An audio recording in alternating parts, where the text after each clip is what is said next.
কিছু জায়গায় যাওয়া মানে শুধু একটা নতুন ডেস্টিনেশন খুঁজে পাওয়া নয়, কখনো কখনো সেই পথ আমাদের নিয়ে যায় ইতিহাসের এমন এক অধ্যায়ের কাছে যার গল্প হয়তো আমরা আগে কখনো শুনিনি। আজকের যাত্রা তেমনই এক জায়গার উদ্দেশ্যে, ত্রিপুরার বক্সনগরে স্থিত বুদ্ধস্তূপ। আগরতলা থেকে বাইকে শুরু হলো আমাদের এই ছোট্ট জার্নি।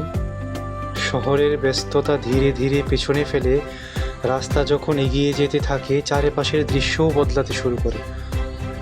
গন্তব্য খুব দূরে নয়, আগরতলা থেকে প্রায় 40 কিলোমিটারের পথ, যা সময় নেয় প্রায় 30 থেকে 40 মিনিট।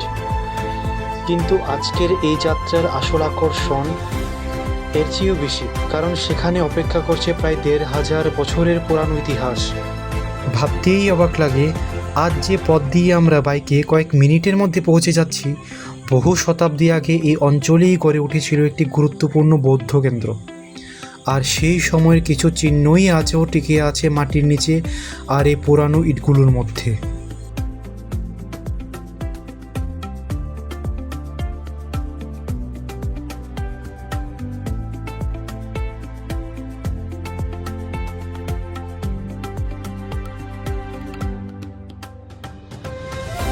গন্তব্যস্থলে পৌঁছেই আমরা দেখতে পেলাম রাস্তার দুপাশেই দুটি দুটি করে 4টি প্রাচীন ধ্বংসাবশেষ।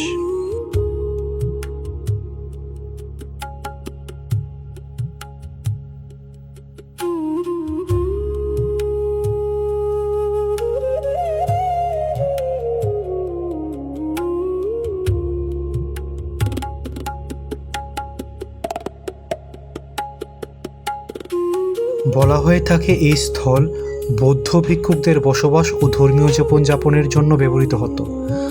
অর্থাৎ এখানে শুধু মানুষ প্রার্থনা করতে আসতো না, ভিক্ষুকরা এখানে থাকতেন, ধর্মীয় অনুশীলন করতেন এবং বৌদ্ধ শিক্ষার সঙ্গে যুক্ত জীবনযাপন করতেন।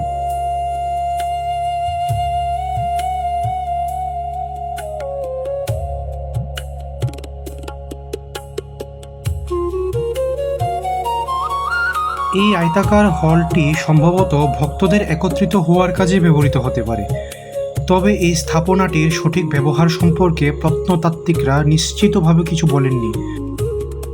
আর্কিওলজিক্যাল সার্ভে অফ ইন্ডিয়ার তথ্য অনুযায়ী এই বৌদ্ধ প্রতিষ্ঠানটি আনুমানিক 8ম শতাব্দী বা তার পর থেকে দ্বাদশ শতাব্দী পর্যন্ত সক্রিয় ছিল এবং এই অঞ্চলে বৌদ্ধ ধর্মের প্রসারে গুরুত্বপূর্ণ ভূমিকা পালন করে থাকতে পারে।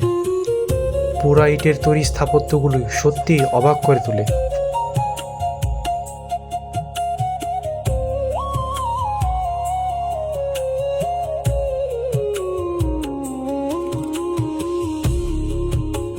একটি প্রান্ত ঘুরে এখন আমরা প্রবেশ করতে চলেছি আরেকটি প্রান্তের নিদর্শনগুলোতে। এই সেই বিশাল বৌদ্ধস্তূপ, যা মনে হয় যেন আকাশ থেকে অবতরণ করেছে।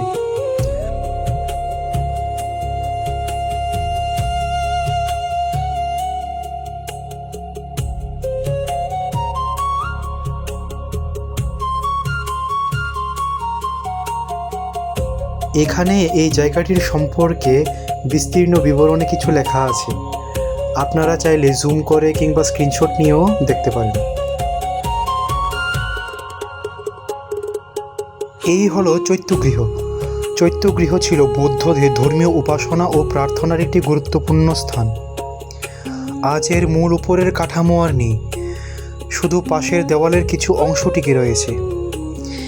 এই ভাঙ্গা দেওয়ালগুলো দেখলে হয়তো খুব বেশি কিছু মনে হবে না, কিন্তু একসময় এখানেই বৌদ্ধ ধর্মীয় কার্যক্রম অনুষ্ঠিত হতো।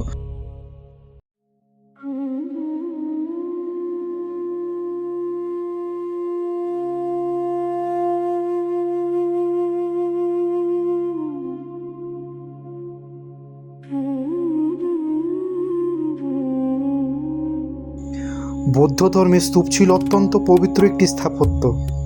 এই স্তূপটির ধ্বংসাবশেষ আজ আমাদের সামনে সে প্রাচীন বৌদ্ধ ঐতিহ্যের সাক্ষ্য বহন করেছে।